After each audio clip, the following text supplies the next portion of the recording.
This video provides training on how to use home mechanical ventilation. The training you are about to receive is specific to the Philips Dreamstation AVAPS AE and is therefore not transferable to other devices. Home mechanical ventilation provides a way of supporting breathing outside of the hospital setting. The intention of the treatment is to improve quality of life and relieve symptoms. Home mechanical ventilation is delivered by a machine attached to a hose and firm-fitting mask, or via a tube in the neck called a tracheostomy. The machine delivers a steady stream of air at a pre-decided volume, pressure, or a combination of both. Usually, the machine provides two levels of ventilation. One is a low continuous pressure, felt at a slight resistance when breathing out to keep the lungs open for longer. The other is a higher pressure, felt when breathing in to assist with providing a bigger breath. The machine is set with a backup rate, so if it detects a pause in the person's breathing, it will deliver a breath for them. This is to ensure a consistent breathing pattern throughout the night. Some medical conditions that relate to the lungs, nerves, and muscles can lead to a problem with pulling air into and out of the lungs. Breathing feels harder work and muscles become tired.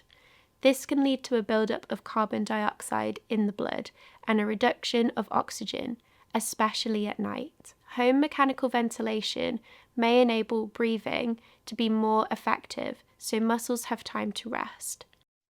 It also helps to keep the oxygen and carbon dioxide levels within normal limits, as high levels of carbon dioxide in the blood can be dangerous and lead to hospital admission. Signs and symptoms of raised carbon dioxide include lack of quality sleep, morning headaches, pins and needles in the fingers and hands, daytime sleepiness, lack of concentration or alertness, shortness of breath, and tremor of the arm, known as a CO2 flap. On the right of the device, under the flap, is a compartment containing an SD card and a dust filter. Push the SD card towards the machine to insert or remove it should this be asked by the home ventilation team. The ventilator will still work normally and provide therapy whether the SD card is present or not. However, no data will be recorded if not inserted. The dust filter prevents any dust or debris entering the device. This should be checked once every 2 weeks and rinsed with water before being left to air dry and put back in the device. The filter should be replaced every 6 months. A modem can be attached to the left of the device, allowing the home NIV team to review and make changes remotely. This is housed on the left-hand side of the device and should be left in place to transmit usage data. A humidifier may be added to the device. This enables air to be passed through a warmed water chamber, helping to add moisture and reduce dryness and improve comfort. To attach the humidifier, click the unit into the back of the ventilator. To remove the water chamber from the humidifier, pull on the latch and open the lid of the humidifier. Take the water chamber out and fill the chamber with boiled, cooled tap water to the max line marked on the side of the chamber. Place the water chamber back into the humidifier and push the lid down until it clicks shut. If you are asked to remove the humidifier, ensure it is empty of water. Turn the device upside down and click the grey button to detach the humidifier from the ventilator. The device must be connected to AC mains to run the humidifier. It will not operate on battery alone. Connect the power cord into the transformer and then into an electrical power outlet. A battery may also be added onto the device. To correctly connect the battery unit to the ventilator, start by plugging the black power cable into the green socket on the battery. Leave the battery to charge until all 5 LED lights flash green. This could take up to 4 hours. To check the battery level, you can press the grey button. Once fully charged, plug the white cable into the blue socket on the battery.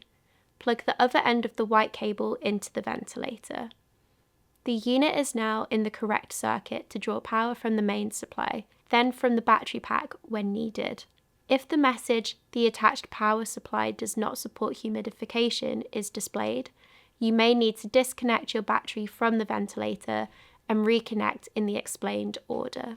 The air outlet is located at the back of the device. This is where air is delivered from the device to the mask.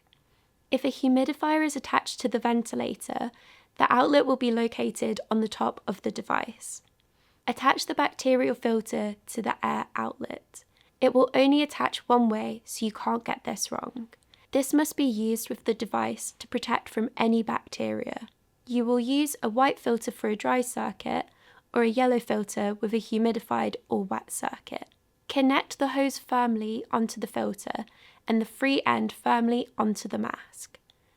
The mask shown in this video is the F20 and it is the most common mask we use, but it may differ to the mask provided. It has a cushion which allows a firm seal to be made. If the mask is dirty, it will not form an effective seal, and air will leak as it moves around. Please don't over-tighten the headgear, as this can lead to pressure areas, particularly on the bridge of the nose. Instead, please remove and reapply the mask to improve the fit. It is important to reduce leaks to ensure the machine is giving the right size breath.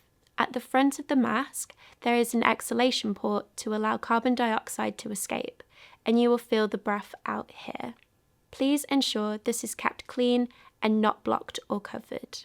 You will be shown where this is, depending on the type of mask. Firmly but comfortably apply the mask. This should sit on the bridge of the nose and in the chin groove. You should be able to fit 2 fingers into the side of the straps, which ensures it is not too tight. Some individuals may choose to have the air flowing or the ventilator switched on before applying the mask. Plug the transformer cable into the side of the device to turn it on. The display screen will automatically appear. To start therapy, press the power button on the top of the device once. The current delivered pressure will display on the screen, confirming that the machine is running. The display screen will soon turn black to prevent light disturbance during the night. However, you will know the device is working as you will feel the steady stream of air being delivered. You should not need to unplug or turn the ventilator off at the mains. Leaving the machine plugged in will allow your usage data to be transmitted via the modem. To stop therapy, press and hold the power button until the airflow stops. When finished, undo the mask and remove the headgear. Application and removal of each mask does vary. Avoid adjusting the Velcro where possible to ensure a consistent fit is achieved. The machine may alarm to tell you that there is a problem. When the issue is fixed, the ventilator will self-cancel the alarm. If you are unable to resolve the issue, please contact the Home NIV team and we will advise you on what to do next. White filters on the air outlet should be changed weekly. Yellow filters used with humidification should be changed daily to prevent being blocked by moisture. If you require any additional consumables, such as a hose, filters or masks, please contact the Home NIV team on the contact details below. The hose should be washed weekly in mild detergent, rinsed in clean water and left to drip dry over a shower rail or door. Never use bleach to clean the equipment. Replace the water in the humidifier chamber daily and wash once a week. However, don't use any harsh chemicals. Wipe the inside of the mask with a damp cloth daily. Do not use baby wipes, as this can damage the seal. Cleaning the mask daily will help to achieve a good seal and prevent the mask moving around. Wash the headgear in warm, soapy water and leave to dry naturally. Thank you for watching this video on how to use the Philips Dreamstation AVAPS AE.